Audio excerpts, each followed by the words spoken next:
আসসালামু আলাইকুম সবাইকে। আপনারা সবাই কেমন আছেন?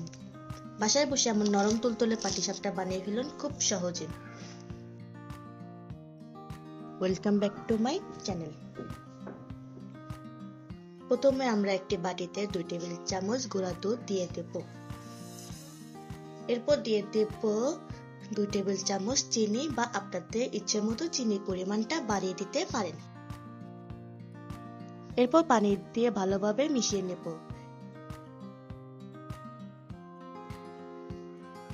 এরপর একটি প্যানে দুধটুকু ঢেলে মিডিয়াম আঁচে নাড়তে থাকবো।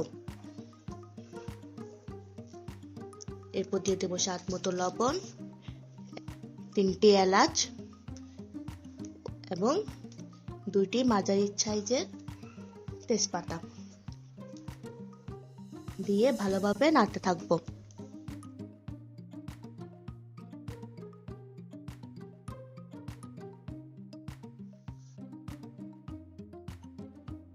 এরপর আগে থেকে কুড়িয়ে রাখা 1 কাপ নারকেল দিয়ে দেব।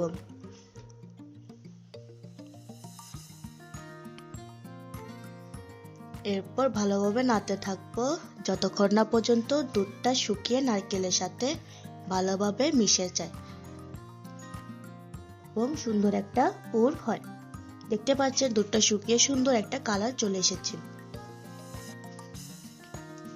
পুরটা সাইডে রেখে আমরা পাটিসাপটার ব্যাটারটা বানিয়ে নেব। একটি বাটিতে 2 কাপ চালের গুঁড়ো এবং 1 কাপ ময়দা দিয়ে দেব।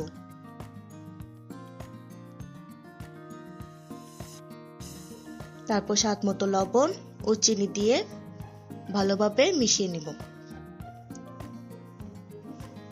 এরপর অল্প অল্প করে পানি দিয়ে শুকনো উপকরণগুলো ভালোভাবে মিশিয়ে নেব। এরকম সুন্দর একটি ব্যাটার বানিয়ে নেব, যা খুব বেশি ঘন না আবার পাতলাও না, মাঝারির মধ্যে রাখতে হবে ব্যাটারটা। আপনারা দেখতে পাচ্ছেন ব্যাটারটাকে এরূপ পর্যায়ে করতে হবে।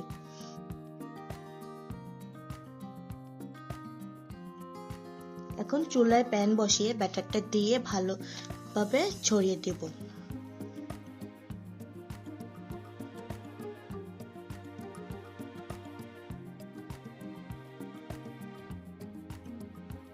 পাটিসাপটা যখন নামিয়ে ফেলবো তার আগে বানিয়ে রাখা নারকেলের পুরটা পাটিসাপটার মাঝখানে দিয়ে পাটিসাপটাটা ভাঁজ করে নেব এবং এপিট ওপিট ভালোভাবে ভেজে নেব।